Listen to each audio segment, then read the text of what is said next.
everybody. I appreciate you being here. We're super stoked for it. Yeah, man. Ooh, that music. Ladies, gentlemen, and droids alike, almost 2 decades ago, the men here to speak with you today were pivotal in creating a game we all love called The Force Unleashed. These icons have a list of Star Wars work that if I read it all, we'd be here till tomorrow, quite frankly. 2 men who would be first ballot selections if they ever made a Star Wars Hall of Fame. When the 16s are down, they walk from here. Please give it up for the voices of Proxy and the Secret Apprentice, Mr. David W. Collins and Mr. Sam Witwer.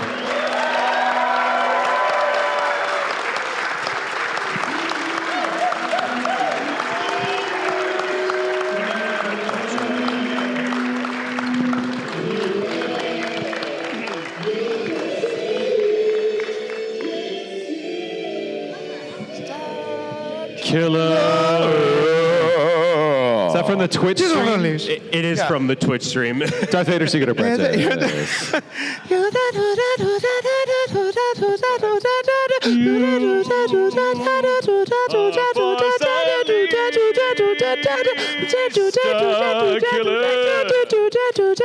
That was. You will train to be a killer. Yeah. This was us walking the streets of San Francisco. Wow.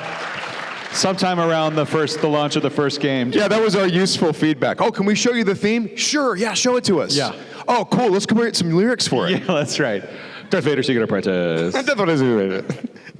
Gentlemen, thank you so much for being here to talk about a game that this whole room loves and a whole lot of other Star Wars fans love, Force Unleashed 1 and 2. To kick off our reunion, our trip down memory lane, I'm actually going to give this to you, David. I would love for you to open this up. Oh, no. This is, I want you to see it first before Mr. Witwer. I love that you introduced this with like, nearly 2 decades ago. And I'm like, no! What the? Is that it? Is that it? There are children Is present. that it? Oh my God, no! Because here's the thing. No, what's that? We have a second one. Oh, no. How did you do this? eBay is a magical place for Star Wars fans, Mr. Witwer. Oh my God. Oh my God. Here, let's reenact how I got into Force Unleashed. David, this is the pile of headshot and resumes, okay? Hold on. Yeah. This is the pile. And here, and just LucasArts. Here's the water cooler. You ready? Go. Yeah. Do-do-do-do-do-do.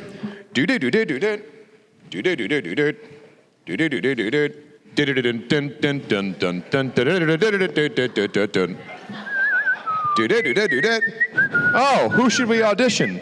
Let's audition this guy. Which guy? Sam Witwer. Sam Witwer? Was he in Battlestar Galactica? I don't know, but he kind of looks like a neo-Nazi. Let's get him.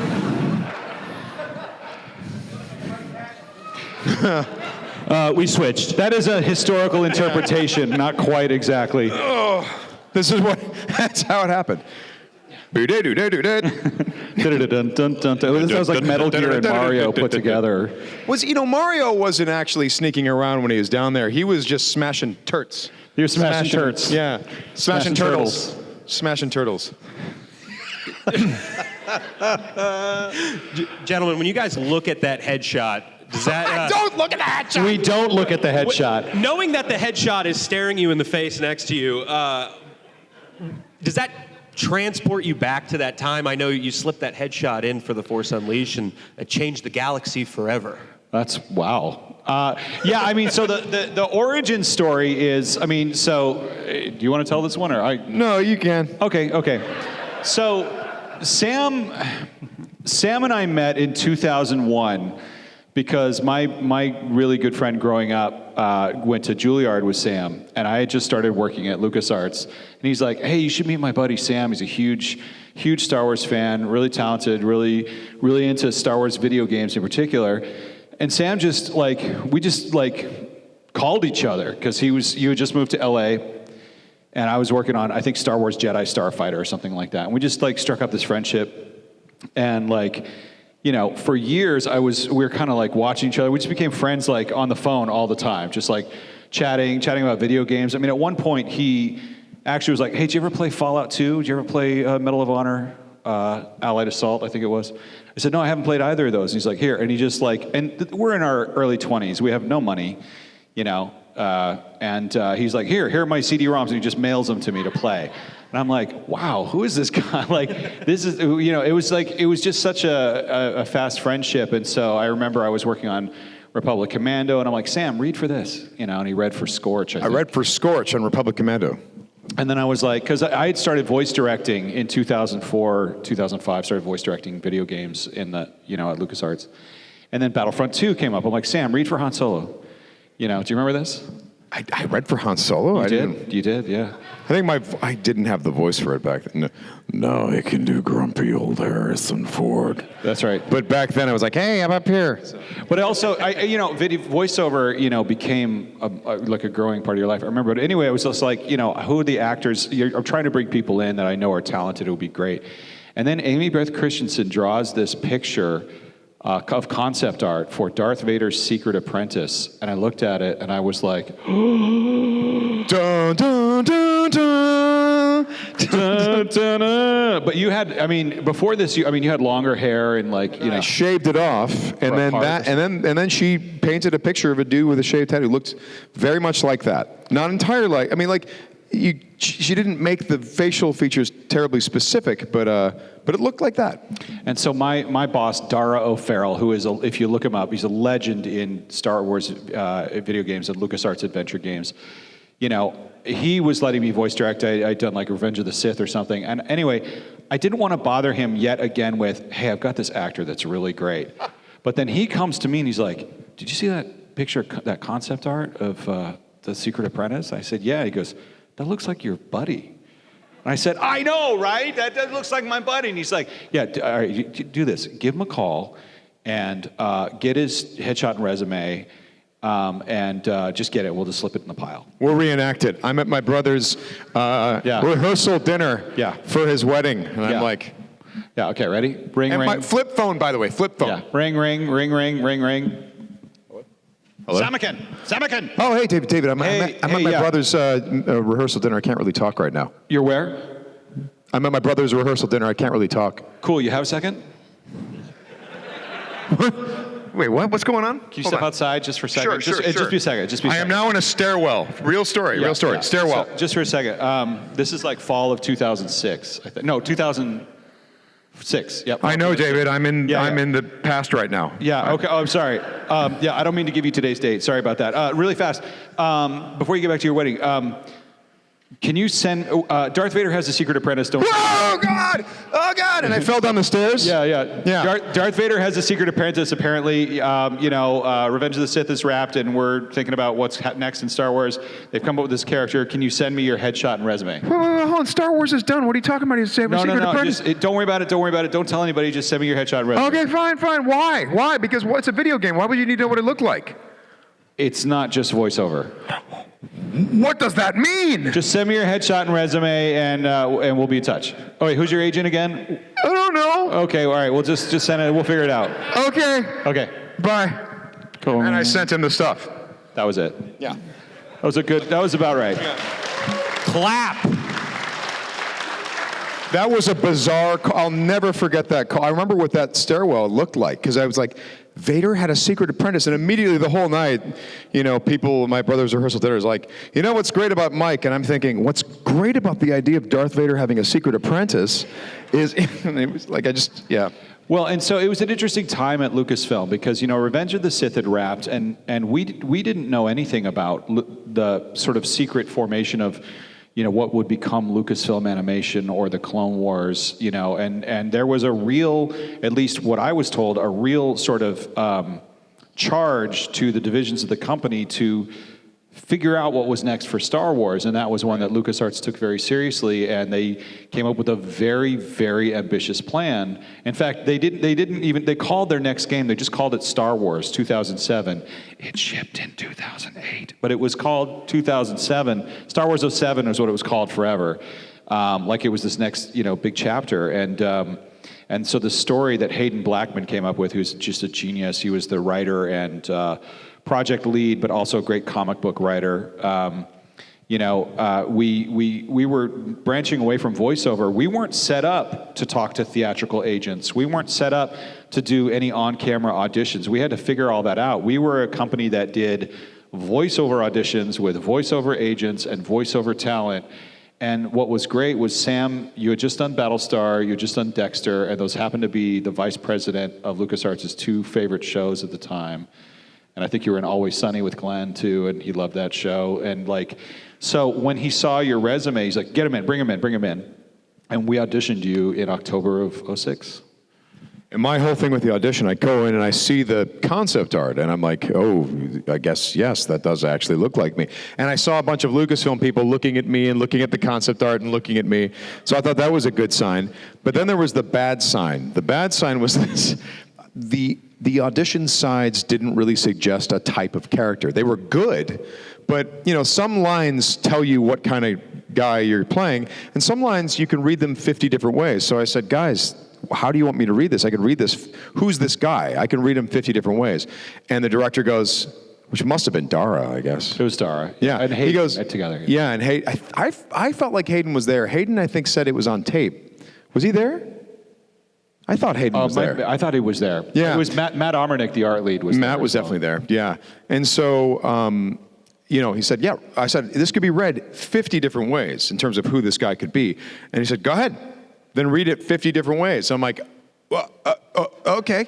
And so a normal audition, you go in, you say, hi, how's it going? And maybe you act for 3 minutes or 4 minutes, and then you leave. I was acting for 45 minutes in that room, doing the scenes over and over and over and over again.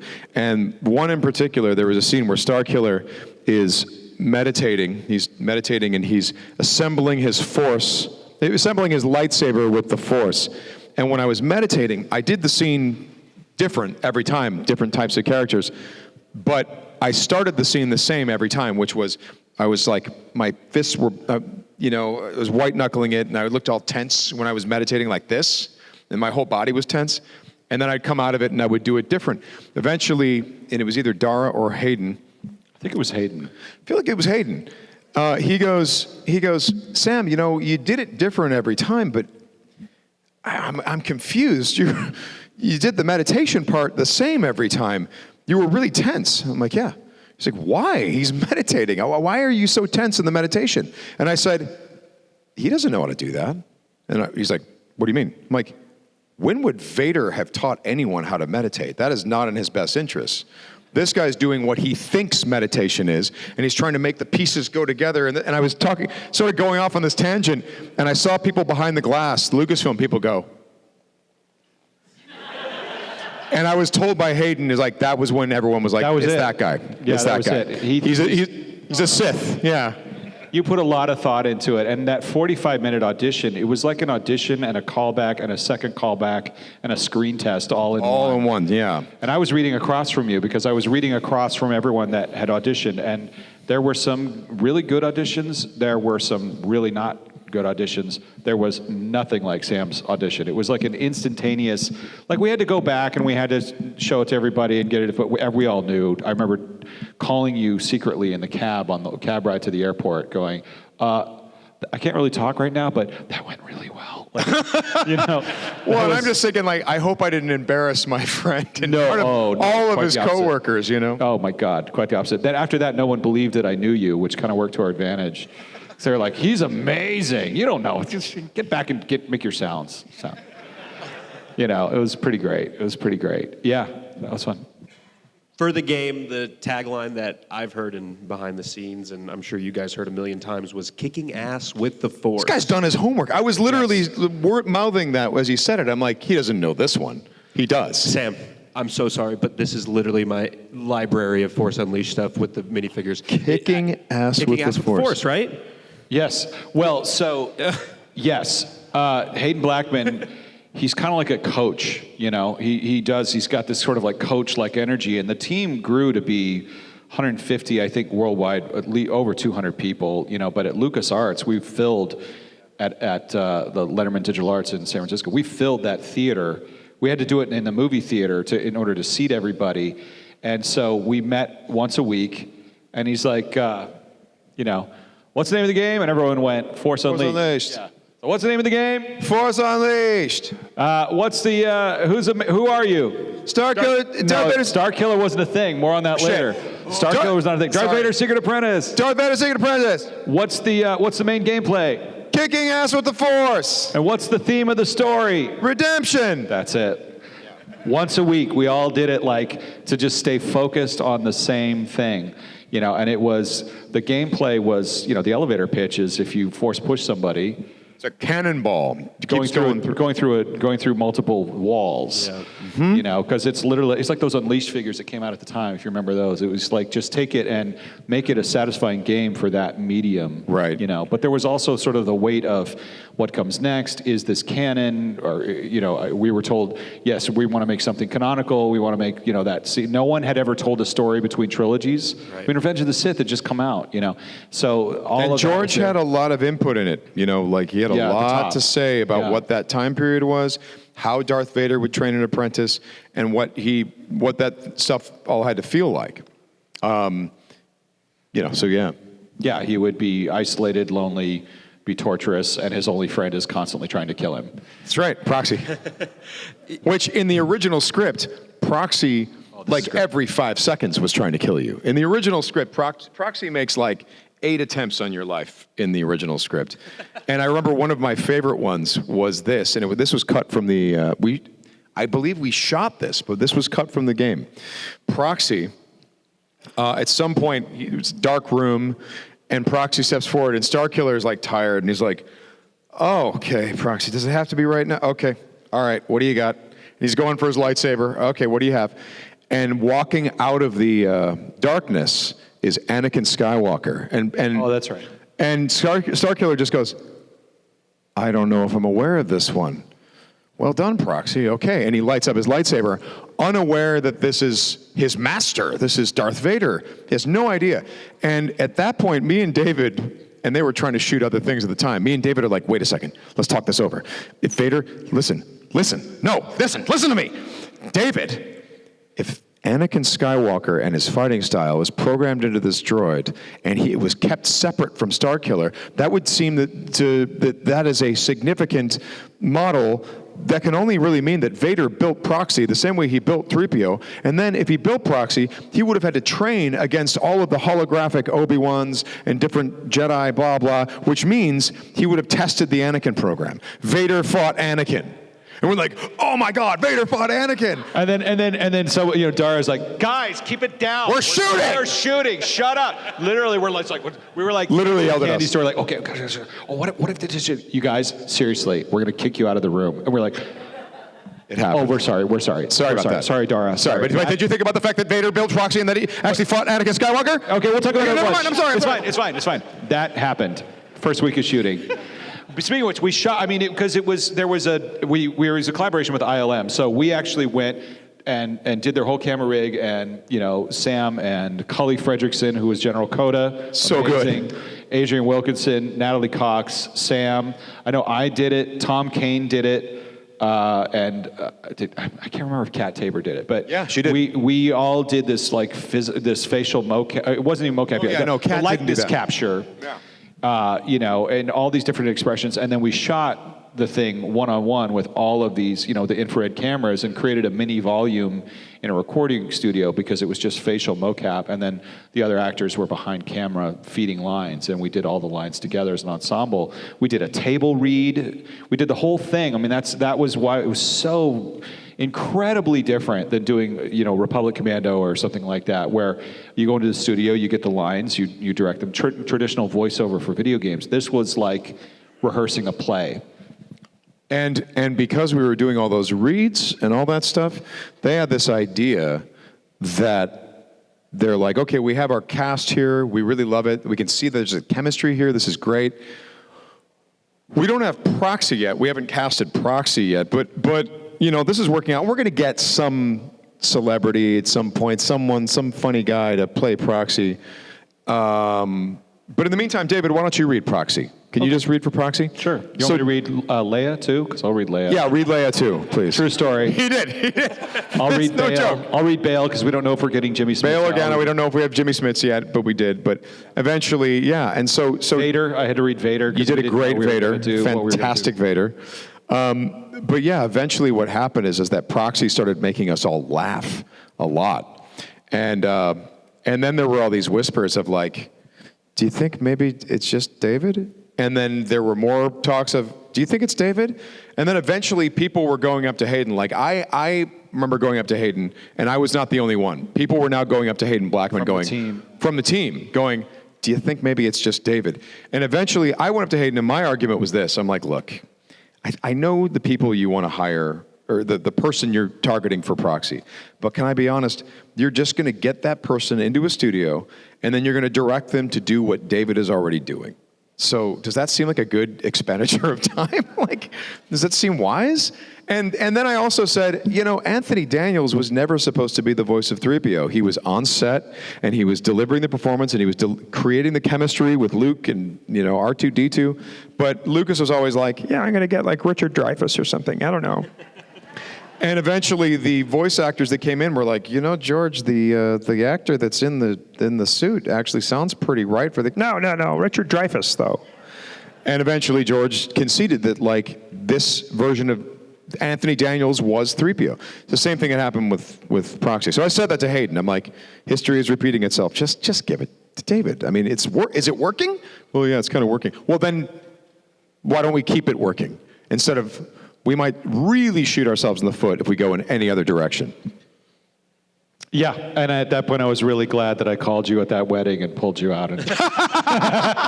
Right. But that was great. I mean, that's how new opportunities. I had an agent in San Francisco at the time, and I'd been booking stuff and starting my voiceover career. But it was weird because I was a part of the team and I was an employee. But I was just like, I just want to be like my hero Matthew Wood, and like, I'm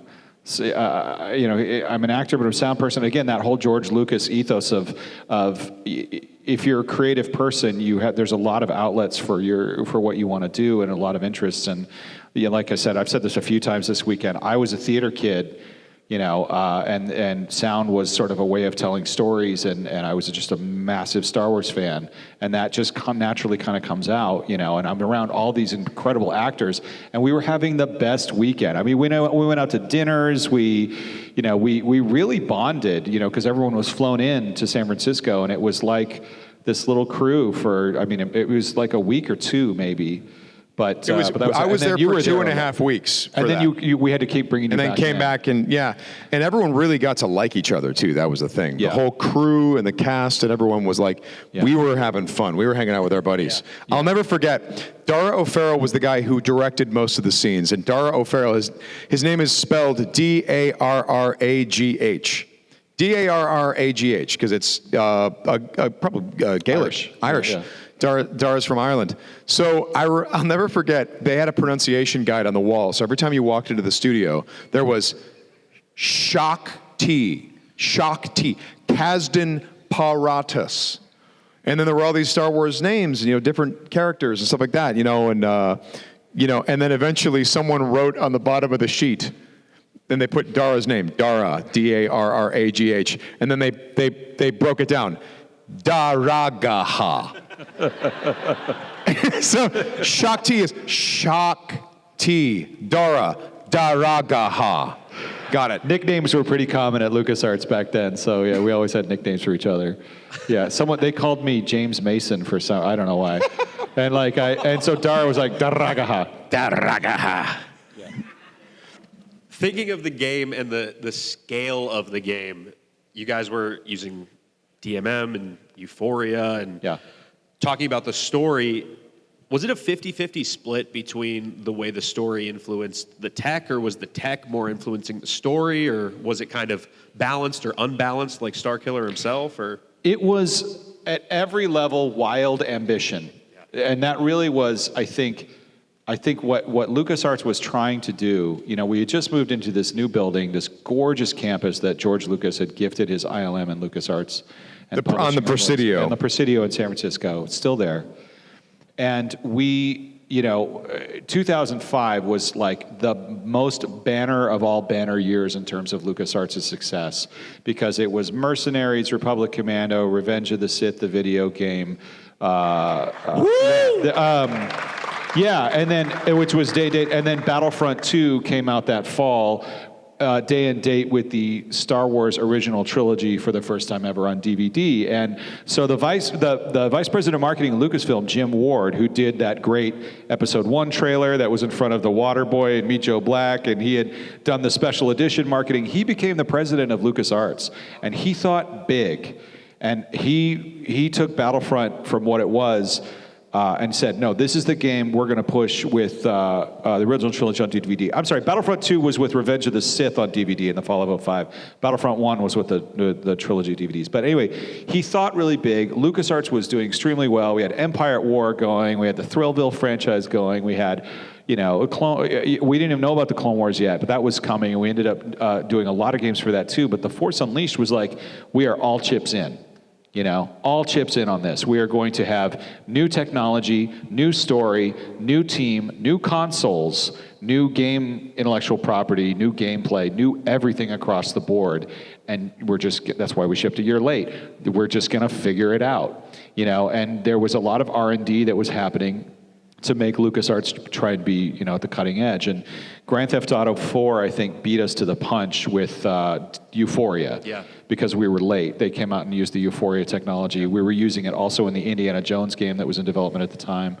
And DMM was a company called Pixelux, and we had this demo where you could use the Force to throw things through any object, and wood would break like wood, and metal would bend like metal, and glass would shatter like glass. It wasn't just an art swap with simple physics, like a Havoc art swap or whatever. It was like real digital molecular matter, which is what DMM stands for. And doing sound for that was wild, while we were also trying to do facial mocap, get that pipeline going, get the cinematics going, and basically make a mini movie thread throughout these levels. And then, Sam came back for the whole following year, would come to LDAC, and which is Letterman Digital Arts, and we would record together, and Sam would be like, why am I so exhausted? We'd be like in hour 2, and I'm like, Sam, you've been screaming for 2 hours straight, and when you're on a movie set, there's a setup between shots. There are breaks. There are breaks.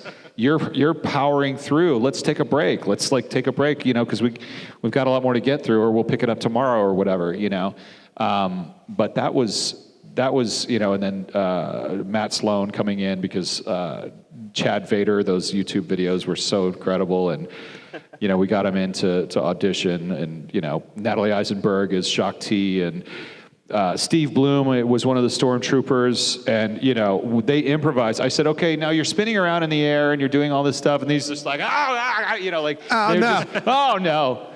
It was just great, but it was just really ambitious all the way across the board. Everything was going to be new. We got to do a great orchestral score. We got to work with ILM. It was fantastic. Something that was ambitious that I don't think has been, I know it has not been done throughout Star Wars since The Force Unleashed, is a droid that turns into things that are trying to kill its master. And not just things, but other extremely big and violent characters like Obi-Wan and Maul. Yeah, Obi-Wan is ridiculously violent, guys. That dude he starts fights with people with his buddy, 2-on-1 fights that are totally unfair to a guy walking around a Naboo palace. He got not doing twice. What? He got Maul twice. I heard he just sliced some guy's arm off while he was trying to have a drink. He's just having a drink. Just sitting there at the bar, not minding his own business. Massive act of violence. He also didn't even clean it up. There was a guy just having a death stick. He gave him a brain damage. Brain damage forever. Yeah. Poor guy. He didn't deserve it. Couldn't make a living. Yeah. Anyway. So I just want to point that out there. Obi-Wan Kenobi, psychopath. Anyway. I'm sorry, what was your question? He's the worst of the worst in terms of the characters that Proxy can turn into. I don't know if you guys have ever been asked this, but if Proxy was Maul and went up against Maul, who would make it out? Maul, probably. Yeah. Maul. Right? Maul, right? Was that But that could mean anything. Easy question. Maul. No, that could mean anything. Well, they're both Maul, aren't they? It's Maul. No. I mean, I think my understanding is that Proxy was, again, this is, a stretch of the imagination, but his skeleton would change size, and It would. You know. saw how Proxy's skeleton shifted when he turned into Vader to communicate with Starkiller, which is so cool. But if he's force pushing, there's got to be some sort of. I remember it being like there's Tractor beams. repulsor or tractor beam technology in this droid. It's very advanced. Anakin, he's tractor beam. He had trackball in his bedroom, by the way. Very expensive droid. Yeah, he knows how to build droids. So yeah, this is a custom job that he probably spent way too much time tinkering on in Mustafar. I have no idea. Thank you for indulging me in that wonderful thought that I've had for a long time. Thinking about working as Proxy, being Maul in a game where it was almost Maul specifically. It was originally pitched as a Maul game, correct? And there was also a Wookiee. Was it? Was it ever a Maul game? Was it almost a Maul game? And there was almost a Maul game made after Force Unleashed, which made me go back to Dara and be like, you thought you were done with me, huh? Because at that point I was working as Maul. But no, I think it was a Wookiee game, but I don't know, was it a Darth Maul game? I don't think so. You might be referring to the pitch process that Hayden mentioned in one of those behind-the-scenes videos. Yeah. There was a Wookiee. This is before I was even on it. I think I was working on Revenge of the Sith or Thrillville or whatever. But he was pitching all kinds of games to George and to Hayden, and he pitched a Wookiee game. Yeah, they sort of looking for like a superhero type character, and like, oh, will there be a superhero Wookiee? And George had just spent this whole time explaining the importance of drama and how Star Wars drama works to Hayden Blackman. So George's response was, okay, so I just talked to you about how important drama is, and you're pitching me a character who can't talk. Have you seen the holiday special? Whoa! Dude, There you go. I don't think he said that. I don't think he said that. But Whole scenes. Whole scenes, yeah. Yeah, that'd be a good Robot Chicken sketch. But anyway, he pitched a lot of stuff, but like the idea of a secret apprentice, I think, was the one. You'd have to have Hayden. And that's the other thing is like, Hayden would probably, if he was here, he'd be like, that's not how it went, but that's how I remember it. Yeah. I do remember at one point, though, Proxy was a reverse cyborg. Do you remember this? Yes, yes. He was a cyborg. He was a robot that wanted to be more human, and he just kept adding human body parts. Pieces to himself. Yeah. And they were like, That's too gross. No. I don't even know if that got to, but there was concept art for it in the hallways. Yes, and I used that in my Star Wars role-playing game. I created a character off that and they loved him. It was a very, very popular character. Speaking of gross, apparently, and you can straighten me out on this, they were all, having their sort of review with George, and George is looking at the Secret Apprentice and going, okay, so what's his name? Well, we don't really have a name for him. He has a code name. It's Starkiller. How come he's not Darth something? And they're like, well, he's not like really a Sith. Why don't you, he's kind of... he's kind of icky, and he's just running around all crazy. Why don't you just call him, like, Icky and Saney? Icky and Saney. That's a true story. I wasn't there, but that's how it was related to me. However, the Starkiller point is really interesting. So we never called him Starkiller in development. He was always Darth Vader's Secret Apprentice, or he was Jacob Nyan before he came Galen Merrick. And I remember I was in the studio with Natalie recording her in-game dialogue, and she was like, I forgot her code name, something to Starkiller. I always remember her going, Starkiller. Are you there? Have you reached the construction facility or whatever? And I was like, oh, that's clever. They're using Starkiller as his code name over the radio. That's cool. And then the game came out and everything was Starkiller. And I was like, oh, in the absence of information, that name became. But when I said that, Hayden's like, that's not how it happened. But I don't remember ever seeing the name Starkiller in the original script or knowing that it was going to be Starkiller. But when the in-game script came out, you're right. You referred to as Starkiller because you had to be referred to as something. It was never Juno to Darth Vader's Eclipse to Starkiller. Yeah, no, it was never, the word Starkiller never appeared in the original script. It was in the end-game script that, like you said. And Clint Young said to me, he was an artist on it. He said to me, he was just here at Rebel Scum Con on Saturday, and because he worked on the Old Republic. He just came from Austin, and he was like, I had the Starkiller script on my desk in those early days, and he goes, I don't know if that was part of it or why, but I know that the Starkiller name was like floating around, but it was never official. I remember all the conversation was about, I never wanted this for you. I never wanted any of this for you. I'm sorry, Jacob. Jacob. Which is how the line was in the game forever. His name was Jacob. And we were like, Jacob?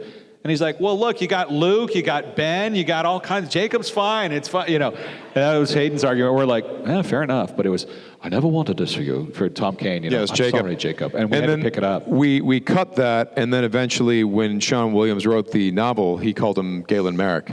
Right, so there was never really an agreement on what he was called. He was always just Darth Vader's Secret Apprentice. And then so Starkiller really became like the perfect name for him. But in my world, I was totally unaware that was going to be so latched onto when the game was released. But yeah. And correct me if I'm wrong, that line of Jacob was switched to son, correct? Yes. Okay. Yeah. I'm sorry, son. I'm sorry, son. I do want to ask, talking about the Wookiees and that original Freedom Fighter game, did that at all influence the absolute badass intro to the game that you play as Darth Vader, just ransacking Kashyyyk? That's a great question. Do you have Hayden's number? Because you call him into the panel. It had to, because it's almost like, it's funny. We're working on a project right now. We are? David, where I know another project that they were thinking about doing, which they decided to move away from. There's an element of that's coming in the project that we're working on right now. What project is that, Sam? Maul Shadowlord comes on Disney Plus in 2026. So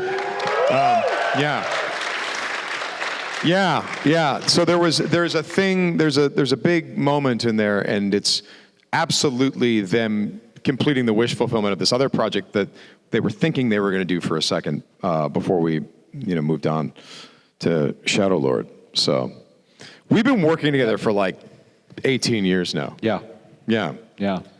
And it's funny too. We've been friends for a long time. We talk every week, sometimes every day. Yes. And Sam is an incredible friend to have, and has been. And navigating this business, and having a sounding board to bounce off of. When I was at Sony, the Days Gone casting was happening. And I removed myself from the process, because I knew him. But they came up to me and they were like, Sam, right? And I said, yeah. And I was like, he's an incredible collaborator, And the subtext being, you should listen. You should take his advice, because I've been taking it for, 24 years, something like that. We've been friends, and it's been really, really, really great. Not just in the business, but just personally and. Having a buddy that totally gets it, and you get to work with them. It's like making Star Wars with your friends, And so in that way, Force Unleashed and Shadowlord are very personal projects, because it feels like you're creating, with your friends. And these projects are so collaborative over there that, there is a lot of heart that they allow people to put into it. Right. Some projects, it's like, look, say your lines, actor, or hit this hey, mark. Right, and I need you to make it sound like this, and blah, blah, blah. And people generally, just kind of stay within the bounds of their job description very strictly. The Lucasfilm stuff hasn't been like that. This guy is throwing all kinds of crazy stuff into Shadowlord that people did not ask him to do, but when they witnessed it, they were like, and heard it, they were like, oh, that's great, keep going. That's fantastic, because it's someone else contributing something that you'd never think of, right? Or again, with Starkiller or Maul or whatever, they've always invited me to be like, well, what do you think? What's your take on this? So it's a wonderful thing about Lucasfilm stuff is it's extremely collaborative. Always really has. And a real testament to Lucasfilm Animation, which is a studio that George built. And they have an incredible pipeline and work process that's been successful for 20 years. We just celebrated the 20th anniversary at that panel in Japan. And it's an honor to work with it. It's been an honor to do all of this, and certainly that was not lost on us in our younger years when we were making Force Unleashed. Star Wars animation has such a big part for so many of us in our hearts. Talking about the legacy of the game, we've seen maybe nods or non-technical little wants for Force Unleashed and other things like a blackout scene, murder scene in Kenobi, or Yeah, where'd you get that idea, Kenobi? a blind Jedi Order 66 survivor, maybe, who And I becomes a blinded them master. both, as Starkiller and as Maul. Thank you. Put it up. All right. I just high-fived Sam Witwer. Kanan and General Coda. And I got them both. That's right. A villain with robot legs on a trash planet. On a, spider robot like Kazan Piranhas and Yes. Maul. Yeah. Yeah. And at one point, I believe, if my research was correct, there was supposed to be a level where you could go in and they were mining, the Empire was mining for crystals at one There point was a for the crystal Death Star, planet, yeah. which reminded me a lot of what they were doing in Andor on Gorman.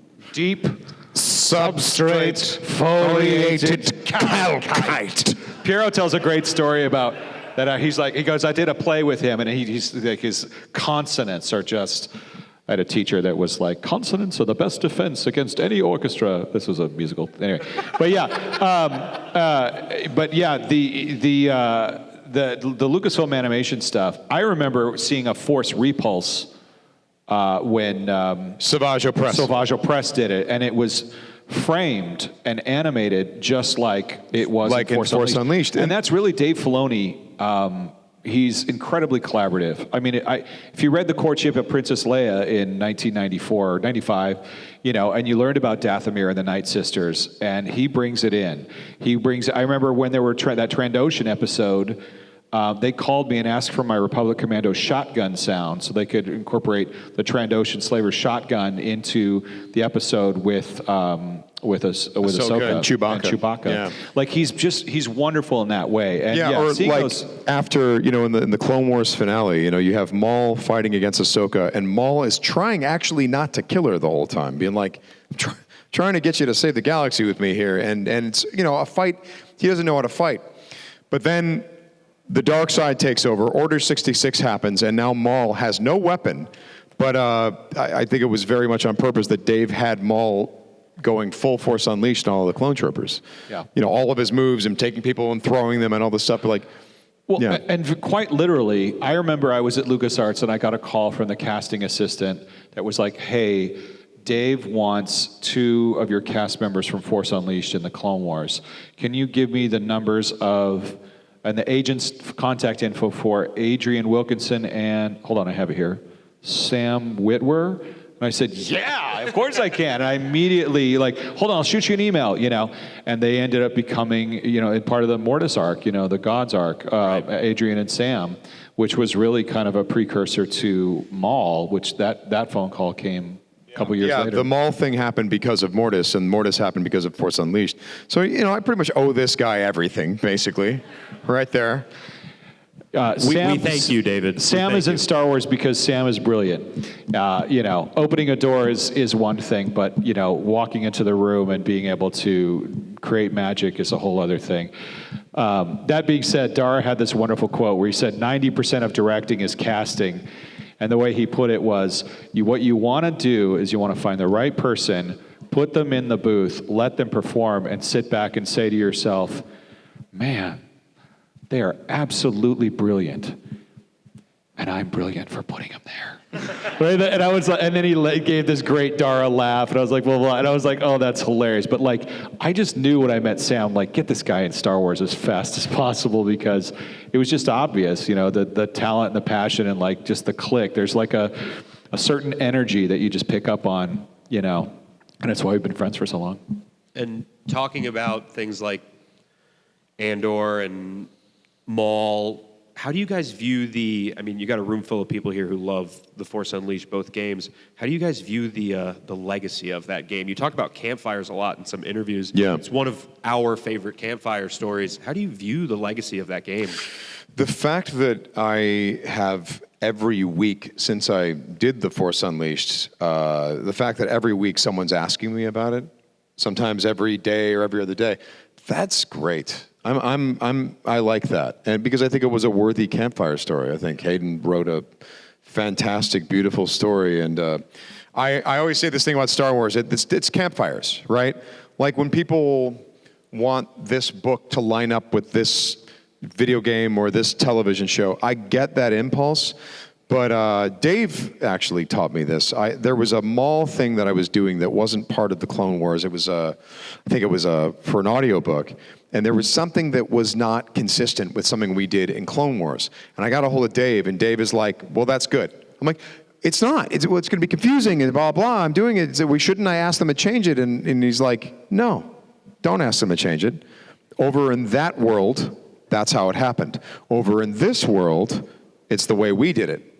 And I was like, oh, that's, and started realizing, the same tall tale told in 3 different campfires is going to go 3 different ways depending on the storyteller.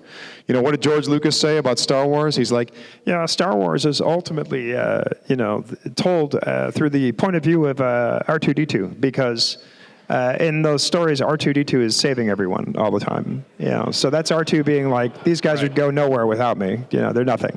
So that's, it's the fun of Star Wars is that Force Unleashed, in that world, all of the Force users are amped to 11. It's not just Starkiller. Kazdan Paratus has a whole world where he's using the Force to construct a Jedi temple and droids and all this stuff. And Shaak Ti controls a giant, Sarlacc pit. Vader's tearing walls down, and all kinds of crazy stuff is happening. Destroying Wookiee villages. Destroying Wookiee villages and knocking suspension bridges and bouncing people. But it's, in that world, that's the way that the Force works. But if you were to tell that at a different campfire, where it's a little bit more like what you see in the films, it would go differently. Like maybe Starkiller didn't pull the Star Destroyer down with a sheer force of will, size matter, it means nothing, tear it out of the sky.